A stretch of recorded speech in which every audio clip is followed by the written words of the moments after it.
Hello and welcome to Loving Me, Myself, and Life with me, Jody Misiak. And today I want to help you almost get unstuck about things. And I'm going to share with you something that has really shifted my way of thinking and perspective of things. So I'm an entrepreneur, and right now I am the only employee that I have, myself. Sometimes I put on different hats just to make sure I know I have different jobs. No, I'm kidding. I don't have time to put on different hats. Okay, so funny aside, I as an entrepreneur, like I would sit and go, how do I build my business? How do I expand things? How do I get more clients? How?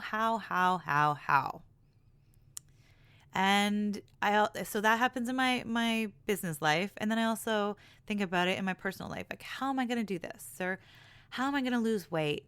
How am I going to find enough time in a day?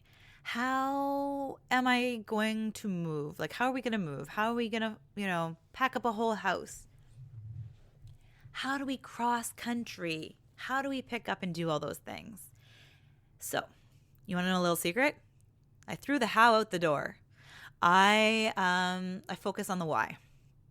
Focus on the why. So remember, the how is less important than the why. When you constantly focus on the how, you actually miss all the hows around you. Yeah. It's just like when you focus on a problem, all you see is problems. Well, when you focus on the how, like you can get so lost in your idea because you can only come from your own experiences. So if you want to make $1 million, but you've never made $1 million, you don't know how is going to happen other than you need to make a lot of money. Maybe you think you're like, well, if I make this amount hourly, I need to have like 10, 20 jobs. You can only see where you're at. But when you focus on your why you want something, why, like for me, why I want more clients, I want to help more people. I want to feel good. Like I don't want to, it's not just about feeling good. It is though. It does come down to feeling really good. It makes me feel good to help other people. And it's just also knowing that like I've been through some craziness and I can help other people walk through those struggles and challenges as well. And it really love helping motivate people. So it really comes down to like I really love helping people and making others feel really good too. So and helping people learn from my mistakes because I made enough. Well, I shouldn't say enough because it's within our mistakes and failures that we really do learn the most.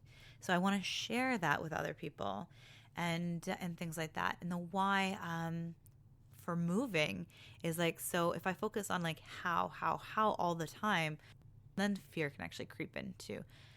But when you focus on the why and you get really, really clear on your why and you stay grounded in your why, like for us, we want like a slower way of life. We want to live near water so we can have those.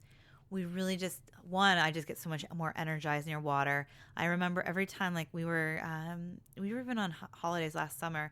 And my husband just looks at me and he goes like, you're just so much happier here. Like I'm my most authentic self when I'm surrounded by water.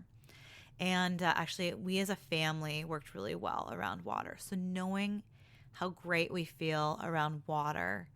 Now, does that mean that like stress isn't going to creep into our life? I'm sure it will. But as our way of life that we want to have, we want to be able to walk to the beach. I want to be able to go kayaking in the morning and things like that, and paddleboarding and stand-up paddleboarding. So it's figuring out my why. And it's amazing. Like once we got grounded on our why, things started coming available. Like, yes, we started taking action, but first we grounded in our why. And same with my business. Like I actually literally have a piece of paper that says the how is less important than the why. Because I was getting so caught up in the how to do this, how to do that. And it actually stressed me out that I didn't do anything. I just kind of like either would give up or I would be exhausted from trying all the hows.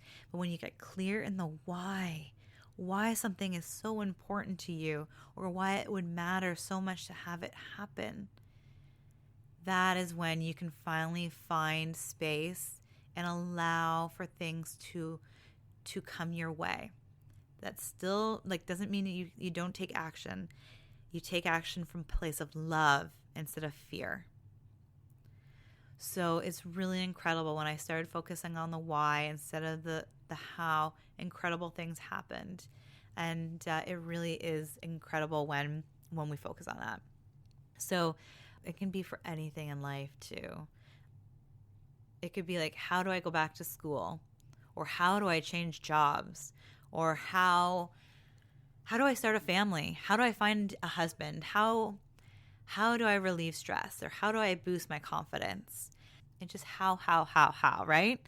So take a step back. And if any of those things were your how, change it to why would I want this? Why would I love to have more confidence? What would that make you feel? What could you do with more confidence? Why would you like to change a job? Like what would getting a different job mean to you? What would that make you feel? How would your life change if you found a different job?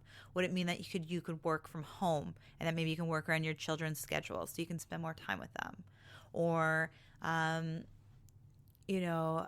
going back to school. Why would you like to go back to school? So you can, be educated and get a different kind of job? Or, what does that make you feel, and how will that change your life? Like why is it so important to you? So think about like what that will do for your life. And the how will follow. First, you got to get grounded in that why. That why is so important, because here's a fun thing about life. Things happen. Hiccups happen. Things just, life, it's not perfectly scripted out. Life has a way of going, here and there, and, we're human, and we will make mistakes and things, children get sick, teachers go on strike, snowstorms happen. All these things change the way we might have to go about our day. But that doesn't mean your dream, your goals need to fall to the wayside. When you're grounded in your why it's so important for you, you keep moving forward towards them. You don't let life hiccup. Like, my why for my business is so strong and so amazing. Like, I've tried to give up before, and I know I have a gift to give to others. And it's within that I know that I will never give up. I might change course a little.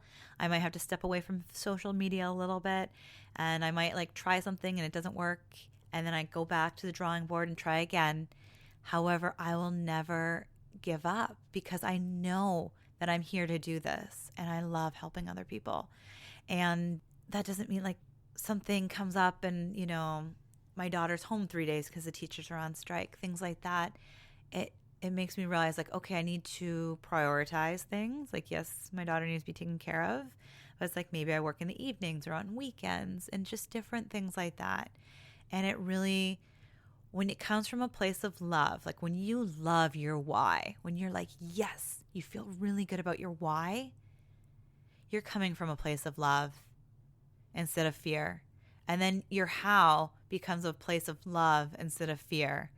Like, was there any a time in your life where you really wanted something and you jump out to do something and it's so backed with fear because you're afraid that you're going to lose out on something, or you're afraid if you don't do this right now, you're going to lose out on that opportunity. And then later on, you're like, whew, that was not what I wanted. Maybe it was backed by fear, right? Instead of love. Now, I'm not saying that you don't go out and do things and maybe you fail, maybe you fall down, but it's about picking yourself up, dusting yourself off, giving your pat on the back for trying, and then going forward again. Because like I said, we're human. We make mistakes. We fail. And it's a part of learning. It's actually the biggest way to learn is to do something, fail, or make a mistake, because you can learn from that. If everything was, super easy, we would not be learning the way we are. And it's really incredible what we can learn when we step outside of what we're familiar with, out of our comfort zone, and just do something. And then be like, oh, that wasn't what we wanted. However, when we get back to the why and the how, when you're grounded in your why and you love the why, like obviously if it's true to you, you'll love it. You'll love why you want it. It'll make you feel good. It'll make you happy. And you'll be like, whoo, tinglies inside. Like, have you ever had that where your body just like, you have goosebumps? I've had so many goosebumps in our journey to moving out west. So many goosebumps, like moments of like pure clarity where I'm like, this is what we've been meant to do. And there's times where I'm like, why didn't we do this sooner? And I look, I'm like, well, one, you can get lost in that why, that kind of why anyways. But I think actually this is all perfect timing. Everything happens in perfect timing. So that is why you focus on your why. Because if you focus on your how, you can get lost in like, oh, it's not happening yet. We can get lost in like, oh, it needs to happen in like a week, a month, a year. And we get so lost in the time frame that we forget why we're doing it in the first place. But if you stay grounded in your why, you can actually make so much more space in your life for it to come to you sooner, because you're not focusing how fast it's coming. Like this move, it's mind-blowing.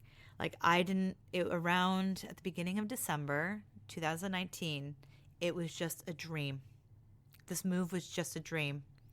And then we started thinking about it in December, and I don't remember exactly. I think January was when we finally started making steps towards it. And now, it's April, and it's getting real, and it's happening. And we're hoping to get out there like before summer. So it's just really incredible what happens. Or I should say like by July, because the summer actually starts in June. But by July. And it's really incredible what happens when you focus on the why and not so much the how. So like I said, though, it was about action steps. So once you get grounded in your why, I definitely made a list, but it was really just like simple steps that I was like, first, how are we going to do this? Like, for not how. Is it feasible with where we're at right now? Like, does my husband's job, like, will be okay? Like, or does he need to find a different job kind of deal? But we are good to go. And just like little steps, like talking to a real estate agent to see like how much, our house is worth, and just different things. Like we were literally in the information stage, and we went from information to like doing in like no time. So don't get lost in your how. First, get grounded in the why, and those hows will come easily to you. And if they don't, lean more into the why, and then, lovingly listen to the how. Things will show up for you if you're listening and if you're open to the possibilities. Because like I said, when we focus on the why, we can get laser focused. We can have like our little we can have like tunnel vision, and we think we can only do it one way. Here's an honest truth. I honestly didn't want to sell our house originally. I wanted to have a home in Waterloo, Ontario, Waterloo, because I knew my family was here. It'd be nice to have a place to come back to and things like that. And I was like, well, how, like, and I had ideas, like we could have done an Airbnb, or we could have rented it out, but that would have taken some major renovations and some, maybe not major renovations, but it would have taken a lot more work. And eventually when I let go of having this need to have a place here, because then I'm like, all honesty, I'm like, I don't want to have a place I have to take care of somewhere else, at least not right now, maybe later down the line. But it's like, and then figuring out like more overhead to buy another house, like that kind of thing. Like I was getting lost in the how. I really was. And until I like let all go of my house and just focus on the why, then that's when things opened up for us. And we could really, and things really, and when you let things, when you let the gate open, things can really flood, and things can happen really quickly if you stop focusing so much on the why and stay grounded on the how, and stay grounded in your why. That again does not mean you don't take action, but now you're taking action from a place of love instead of fear, and that really does change things. And then hopefully down the line, you're looking at things and you have less regrets. Like we can't predict what the future holds. However, when you make decisions from a place of love instead of fear, you're most likely going to enjoy that experience and the outcome a lot more. But let's be honest, it's not so much about the outcome, it's about the journey getting there. And this has been an incredible journey so far. So focus on your why, get grounded in it, and let the how show itself to you. I hope you have a beautiful, beautiful day. Bye for now.